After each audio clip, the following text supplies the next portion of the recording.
یہاں تک کہ کہا جائے گا اس کے بارے میں تیرا معاملہ تیرے سپرد ہے۔ قرآن اس کا ہاتھ پکڑ کر لے جائے گا یہاں تک کہ اسے جہنم میں ایک چٹان پر اوندھے منہ گرا دے گا۔ پھر قرآن کو ایک ایسے نیک شخص کے پاس لایا جائے گا جو قرآن کا عالم تھا اور اس کے حکم کی بجا آوری کرتا رہا۔ قرآن اس کے بارے میں کہے گا اے میرے رب عز و جل، اس نے میرا علم حاصل کیا اور یہ بہترین عالم تھا، اس نے میری حدود کی حفاظت کی، میرے فرائض پر عمل کیا، میری نافرمانی سے بچتا رہا اور میری اطاعت کرتا رہا۔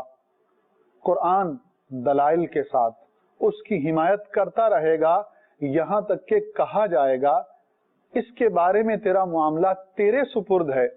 قرآن اس کا ہاتھ پکڑ کر اسے لے جائے گا اور اسے موٹے ریشم کا حلہ پہنائے گا، اس کے سر پر بادشاہی کا تاج سجائے گا اور اسے جنتی شراب کے جام پلائے گا۔ سبحان اللہ۔ میٹھے اسلام بھائیوں، گویا کہ قرآن کریم پر عمل کرنے والا ابدی سعادتوں کو پا جائے گا اور وہ اللہ رب العزت جل جلالہ کے محبوب اور منتخب شدہ بندوں میں شامل ہو جائے گا، اور جو قرآن پر عمل نہیں کرتا اور قرآن کے احکامات سے روگردانی کرتا ہے وہ نقصان اور خسارے میں رہ جائے گا۔ یہ وہ کتاب ہے کہ جس کا پڑھنے والا اور پڑھانے والا دونوں اللہ کی بارگاہ میں مقبول ہیں۔ سبحان اللہ۔ ایک بہت ہی مبارک اور خوبصورت حدیث جو حضرت عثمان غنی رضی اللہ تعالیٰ عنہ سے منقول ہے، آپ فرماتے ہیں کہ نبی کریم صلی اللہ تعالیٰ علیہ وآلہ وسلم نے ارشاد فرمایا، تم میں سے بہتر وہ شخص ہے جو قرآن سیکھے اور سکھائے۔ ایک اور حدیث مبارکہ حضرت ابو امامہ رضی اللہ تعالیٰ عنہ سے روایت ہے کہ حضور پرنور صلی اللہ تعالیٰ علیہ وآلہ وسلم نے ارشاد فرمایا، قرآن پڑھو کیونکہ وہ قیامت کے دن اپنے اصحاب کے لیے شفیع ہو کر آئے گا۔ یہ قرآن دلوں کے لیے شفا ہے اور روحانی امراض کو ختم کرنے والا ہے۔ قرآن کی مسلسل تلاوت کرنے والا اور اس کے معانی اور احکام میں تدبر کرنے والا اللہ رب العزت کی بارگاہ سے اپنے قلب میں ایسی صفائی پاتا ہے اور اس کا دل اتنا صاف اور پاکیزہ ہو جاتا ہے کہ وہ اللہ تعالیٰ کے محبوب اور پیارے بندوں میں شامل ہو جاتا ہے۔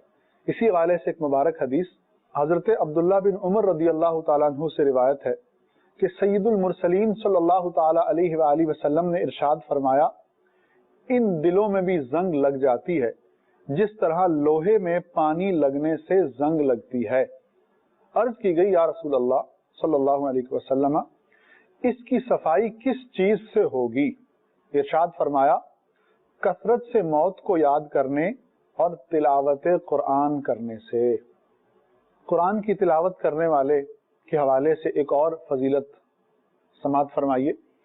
حضرت ابو ہریرہ رضی اللہ تعالیٰ عنہ سے روایت ہے کہ نبی اکرم صلی اللہ تعالیٰ علیہ وآلہ وسلم نے ارشاد فرمایا، قرآن والا قیامت کے روز آئے گا اور قرآن عرض کرے گا، اے میرے رب عز و جل، اسے خلعت عطا فرما، تو اس شخص کو کرامت کا تاج پہنایا جائے گا۔ قرآن پھر عرض کرے گا، اے میرے رب عز و جل اور زیادہ کر، تو اسے بزرگی کا حلہ پہنایا جائے گا۔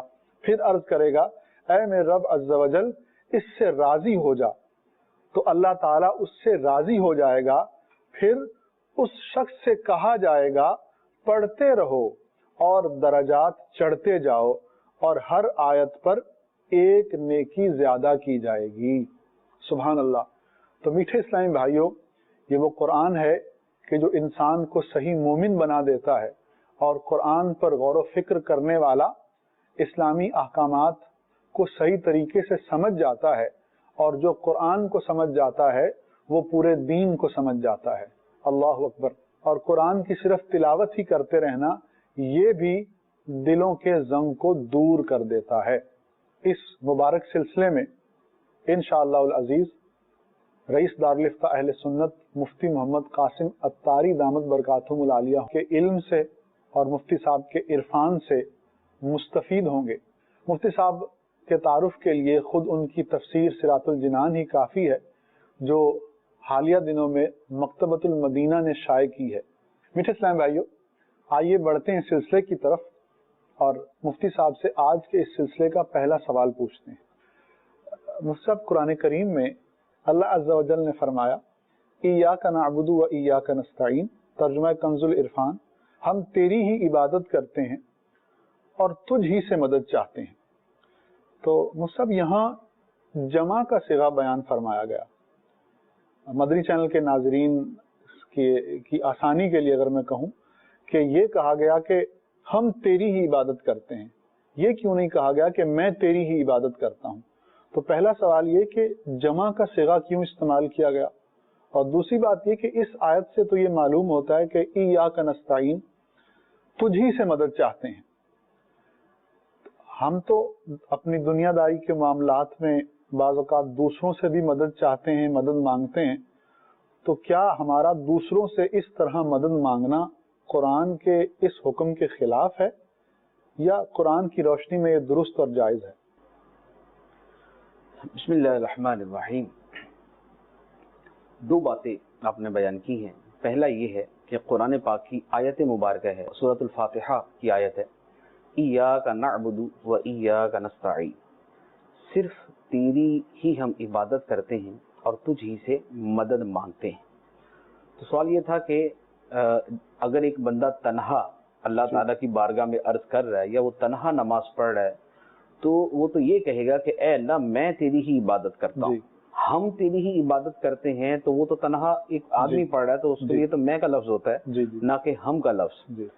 تو یہ واحد کا صیغہ نہیں بلکہ جمع کا صیغہ ہے۔ اس کی وجہ کیا ہے؟ اس کے بعد میں عرض یہ ہے کہ پہلی بات تو یہ ہے کہ چونکہ یہ ہے قرآن پاک کی آیت، قرآن پاک کی آیت کے اندر ہمیں یہ تو اختیار ہے نہیں کہ ہم اسے اپنی مرضی کے مطابق یا حالات کے مطابق تبدیل کر دیں، کہ اگر ہم بہت سارے اکٹھے مل کے دعا مانگ رہے ہیں تو ایاک نعبد کہہ لیا کریں، اور اگر تنہا نماز پڑھ رہے تو ایاک عابد کہہ لیا کریں۔ تو پہلی بات تو یہ کہ چونکہ قرآن پاک کی آیت اور قرآن پاک کے کسی بھی لفظ کے اندر تبدیلی نہیں کی جا سکتی،